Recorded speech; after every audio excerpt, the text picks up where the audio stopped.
ونحمدہ ونصلی علی رسولہ الکریم اما بعد فاعوذ باللہ من الشیطان الرجیم بسم اللہ الرحمن الرحیم۔ تمہارے نقش قدم پہ چل کے ہم خود میں رب کا پتہ ہے پائے، ہزاروں سانسیں تڑپ رہی تھی، شکر خدا ہے سکون پائے۔ سبحان اللہ۔ آج کے بیان کا عنوان کافی دلچسپ ہے، کیونکہ آج کے بیشتر لوگ یہ جاننا چاہتے ہیں کہ دنیا کی کامیابی کا راز کیا ہے، میں کیسے دنیا میں ترقی حاصل کروں۔ ہر ایک یہ جاننا چاہتا ہے، اسی لیے میں نے اس عنوان کو چنا ہے کہ دنیا کا سب سے بڑا اچیومنٹ کیا ہے۔ تو آج کے بیان کا عنوان کیا ہے کہ دنیا کا سب سے بڑا اچیومنٹ کیا ہے، کیونکہ آج کل بیشتر لوگوں کی زندگی کا مقصد صرف یہی رہ گیا ہے کہ میں دنیا میں ترقی کیسے حاصل کروں، کامیابی کیسے حاصل کروں۔ اس کے لیے وہ پوری زندگی محنت کرتا ہے، یہاں تک کہ اپنا سب کچھ لگا دیتا ہے۔ کچھ لوگ دنیا بنانے میں کامیاب ہو جاتے ہیں، کچھ لوگوں کو ناکامیابی حاصل ہوتی ہے، اور وہ لوگ دنیا سے نا امید ہو کر ہار مان جاتے ہیں اور اپنی زندگی اور آخرت دونوں خراب کر لیتے ہیں۔ انسان کو تو چاہیے کہ صحیح ڈائریکشن، صحیح گائیڈنس پر کام کرے، لیکن لوگوں کو صحیح رہبری کرنے والے لوگ بھی اکثر خود گمراہ ہوتے ہیں۔ وہ سمجھتے ہیں کہ ہم صحیح ڈائریکشن اور صحیح جگہ محنت کر رہے ہیں، لیکن وہ خود ناکامیاب ہوتے ہیں اور دوسروں کو بھی گمراہی کی طرف لے جاتے ہیں۔ ایسے لوگوں کو چاہیے کہ وہ یہ جان لے کہ دنیا میں رہنے کا مقصد کیا ہے، منشا کیا ہے، کیونکہ وہ مقصد سے ہی بھٹک گئے ہیں۔ جب وہ مقصد سے ہی بھٹک گئے ہیں تو منزل پر پہنچ کر بھی ناکامیاب ہے۔ آپ نے دیکھا ہوگا کہ کئی لوگ ہیں جنہوں نے دنیا کو جیت لیا، یعنی میرا بولنے کا مقصد یہ ہے کہ وہ دنیا کے ہر موڑ پر کامیابی حاصل کیا، جیسے نام کمایا، عزت، شہرت سب کما لیا، لیکن آخر میں کیا ہوا؟ تو وہ بے چین ہی رہا۔ وقتیہ سکون ضرور حاصل ہوا اس کو۔ کیا ہوا؟ وقتیہ سکون اس کو ضرور حاصل ہوا، لیکن وہ کیا ہے؟ تو وہ ٹیمپروری ہے۔ سب کچھ پا کر بھی ان کے اندر ایک طرح کا ادھورا پن ہے، اور یہ ادھورا پن ان کو زندگی بھر بے چین اور پریشان کرتا ہے۔ ایسے کئی لوگ ہیں، ایک یا دو نہیں، ہزاروں، لاکھوں، کروڑوں کی تعداد میں ہیں۔ اس کے بالمقابل وہ لوگ بھی ہیں جو دنیا میں بھی ترقی نہیں کر پائے، وہ بھی اپنی ناکامیابی کے باعث بے چین و پریشان ہیں۔ تو اس بے چینی کو سمجھنا ہے۔ میں کس بے چینی کے تعلق سے فرما رہا ہوں؟ ایک تو وہ لوگ جو اس دنیا میں کامیاب ہے دنیاوی اعتبار سے، لیکن کیا ہے، ان کے اندر بھی اضطرابی ہے، بے چینی ہے، پریشانی ہے۔ اور وہ لوگ بھی جو ناکامیاب ہیں، جس کے باعث وہ پریشان ہیں اور بے چین ہیں۔ تو آج کے بیان کرنے کا مقصد ان لوگوں کو دعوت فکر ہے جو ظاہری دنیا میں بہت کامیاب ہے، اور وہ لوگ بھی جو اس دنیا میں ناکامیاب ہے، کیونکہ ہماری کامیابی کی جو تعریف ہے وہی بدل گئی ہے، یعنی کامیابی کی ڈیفینیشن ہی بدل گئی ہے۔ آج کے لوگوں کی نظر میں کامیابی یہ ہے کہ ایک اچھا جاب ہو، ایک اچھا گھر ہو، اچھی لائف سٹائل ہو۔ آج لوگ کامیابی پیسہ، عزت، شہرت کو سمجھتے ہیں۔ ہاں، دنیا دار کے لیے کامیابی ضرور ہو سکتی ہے، لیکن صاحب سمجھ، عقل مند کے لیے نہیں۔ آج کے دور میں جو بھی ان پڑھ قوم ہے، ہم ان کو حقارت کی نظر سے دیکھتے ہیں اور خود کو افضل سمجھتے ہیں، جبکہ کتابوں کا علم حاصل کرنے والا ضروری نہیں کہ صاحب سمجھ ہو۔ اب آئیے کہ دیکھتے ہیں کہ آخر اس کا جواب کیا ہے، کہ دنیا کا سب سے بڑا اچیومنٹ کیا ہے۔ تو ایک انسان کامل کے لیے اس کی دنیا کا سب سے بڑا اچیومنٹ اس کا اس دنیا میں باوجود تشریف لانا ہے، کیونکہ جتنے بھی اچیومنٹ وہ حاصل کرتا ہے دنیا میں، وہ اسی کے صدقے میں ہے۔ آپ سوچو کہ اگر وہ جسم لے کر پیدا ہی نہیں ہوتا تو کیا وہ تمام اچیومنٹ حاصل کر سکتا؟ تو سارے اچیومنٹ اس اچیومنٹ کے سامنے کیا ہے؟ چھوٹے ہیں۔ چاہے ایک انسان بہت بڑا سائنٹسٹ کیوں نہ بن گیا ہو، چاہے ایک انسان نے ایروپلین کی دریافت کیوں نہ کر لیا ہو، چاہے ایک انسان چاند پر کیوں نہ پہنچ گیا، تو یہ جتنے بھی بڑے اچیومنٹ ہیں یہ کس کے سامنے ہیں، کس کے عوض میں ہیں؟ تو یہ اسی کے عوض میں ہے کہ وہ اس دنیا کے اندر باوجود تشریف لے کر آیا، یعنی اللہ تعالیٰ نے اس کو باجسم پیدا کیا۔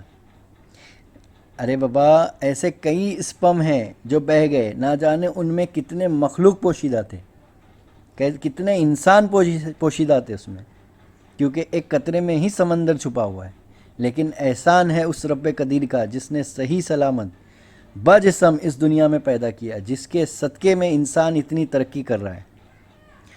انسان چاہے کوئی بھی ہو، چاہے پیدا ہونے والا انسان ہینڈی کیپ ہو، یعنی جیسے اندھا ہو، اللہ نے انسان کو اس کے باطن میں مکمل ہی پیدا کیا ہے۔ جیسے حدیث میں آیا ہے کہ حضرت ابو ہریرہ رضی اللہ تعالی عنہ فرماتے ہیں کہ حضور اکرم صلی اللہ تعالی علیہ وسلم نے فرمایا کہ ہر پیدا ہونے والا بچہ فطرت اسلام پر پیدا ہوتا ہے، پھر اس کے والدین اس کو یہودی، نصرانی، مجوسی بنا لیتے۔ آخر میں یہ بھی کہا کہ ہر پیدا ہونے والا انسان فطرت اللہ پہ پیدا ہوتا ہے۔ سبحان اللہ۔ جس دن انسان کے اندر یہ بات اتر گئی، جس دن اس کے اندر والے جہاں سے اس کو سننا ہے، جہاں تک وہ بات پہنچنا ہے، جس دن اس کے بات پہنچ گئی، اسی دن وہ سکون کے مرکز پر آ جائے گا، ورنہ زندگی بھر اور کی دوڑ میں لگا رہے گا، جس کے باعث وہ لوگوں کے ساتھ کمپٹیشن کرتا ہے، زندگی بھر کچھ نہ کچھ حاصل کرنے کے لیے اپنے مرکز وحدت جو کہ مرکز سکون ہے اس سے ہٹ کر حیران وہ پریشان رہتا ہے۔ ایسے ہزاروں کروڑوں لوگ ہیں جو کچھ بننا چاہتے ہیں اور کچھ بننے کے لیے خود بھی پریشان ہیں اور اپنے اطراف والوں کو بھی پریشان کیے ہیں۔ اس لیے عقل مند انسان وہ ہے جو اپنی ضروریات اور خواہش کے فرق، یعنی بیچ کے اندر ضروریات اور خواہش کے بیچ کے فرق کو جو بھی سمجھتا ہے وہ صاحب سمجھ ہے، وہ عقل مند انسان ہے۔ انسان کبھی اپنی ضروریات کی وجہ سے پریشان نہیں ہے، بلکہ اپنی خواہشات کی وجہ سے پریشان ہے۔ اور میں یہ نہیں کہتا کہ خواہش کرنا غلط ہے، لیکن آپ کیا خواہش کرتے ہیں اس پر منحصر کرتا ہے۔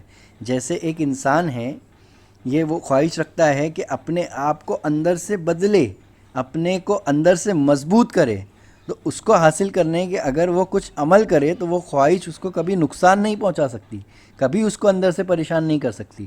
لیکن ایک خواہش ہوتی ہے کہ میں کام کرنے سے پیسہ کماؤں گا، تو اب ہوا کیا، اس کا پورا دھیان کام سے ہٹ کر پیسے پر آ گیا۔ اب ہوا کیا کہ اس نے اپنے آپ کو پریشان کرنے کا راستہ چن لیا ہے۔ خواہش یعنی ڈیزائر اپنے آپ کو بہتر بنانے کا ہونا چاہیے، نہ کہ پیسہ کمانے کا۔ اور نہ جانے وہی پیسہ کمانے کے لیے انسان کتنے شارٹ کٹ ذریعے تلاش کرتا ہے کہ میں کم وقت میں زیادہ پیسہ کما لوں، اور پریشانی میں خود مبتلا کر لیتا ہے اپنے آپ کو۔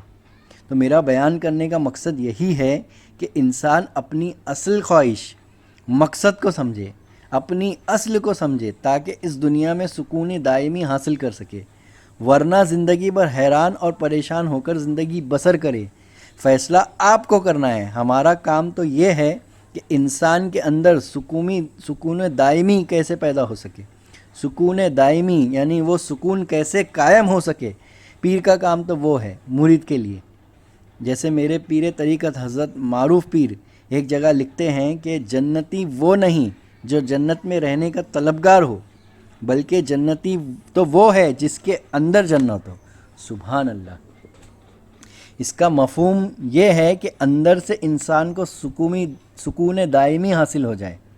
وقتیہ سکون جس کو ہم ٹیمپرری سکون کہتے ہیں، تو وقتیہ سکون دینے والی چیزیں دنیا میں بہت ہیں، لیکن وہ کیا ہے پرماننٹ سکون دے سکتا ہے؟ نہیں۔ پرماننٹ سکون صرف اللہ کے ذکر میں ہے، اور اللہ کا ذکر صرف زبان تک محدود نہ رہ جائے، بلکہ ہمیں چاہیے کہ کسی پیر کامل سے صحبت اختیار کرے، بیعت حاصل کرے، اور ذکر قلبی اور ذکر روحی کی عظیم دولت حاصل کرے، جس سے دنیا و آخرت دونوں سنور سکے۔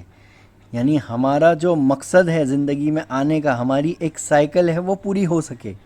اب یہاں سائیکل سے مراد میرا اشارہ آدمیوں کی طرف ہے، یعنی میل، عورتوں کی طرف نہیں، آدمیوں کی طرف، جس کا ذکر میں نے اپنے پچھلے بیان سیکس کا راز کیا ہے میں بیان کیا تھا، جس میں نے بیان کیا تھا کہ آدمی ایکس وائی خلیے سے پیدا ہوتا ہے، جو کہ ایک دوسرے کے متضاد ہے. ایکس اور وائی دو خلیے ہیں, دونوں آپس میں ایک دوسرے کے متضاد ہے, اپوزٹ ہے, جس کی وجہ سے ان میں توازن نہیں ہوتا ہے اور وہ زندگی بھر بے چین و پریشان رہتا ہے. تو ایک طریقے کی بے چینی یہ بھی ہے جو قدرتی طور پر آدمیوں میں رکھی ہوئی ہے.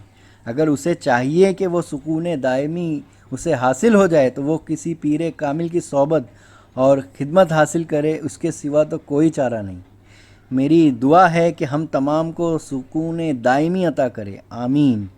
اور یہ تبھی ممکن ہے جب ہم گہرائی سے اپنے مقام کو سمجھیں کہ اللہ نے ہمیں کیا مقام عطا کیا. آخر انسان اشرف المخلوقات کیوں ہیں؟ اپنی حقیقت کو جب تک ہم نہیں جانیں گے, نہیں پہچانیں گے, تب تک ہمیں سکون کی دولت حاصل نہیں ہو سکی. جیسے اللہ تعالیٰ سورہ فجر آیت نمبر 27 میں فرما رہا ہے کہ اے اطمینان پانے والی نفس, اے اطمینان پانے والی نفس, اور کئی جگہ ترجمہ ہوا ہے روح. تو اپنے رب کی طرف لوٹ چل, اسی طرح کہ تو اس سے راضی وہ تجھ سے راضی. بس میرے خاص بندوں میں داخل ہو جا اور میری جنت میں چلے جا. سبحان اللہ. مولا ہم تمام کو حقیقت کو گہرائی سے سمجھنے کی توفیق عطا فرما. پیر کا سچا عاشق بنا, آمین. وما علینا و الا البلاغ.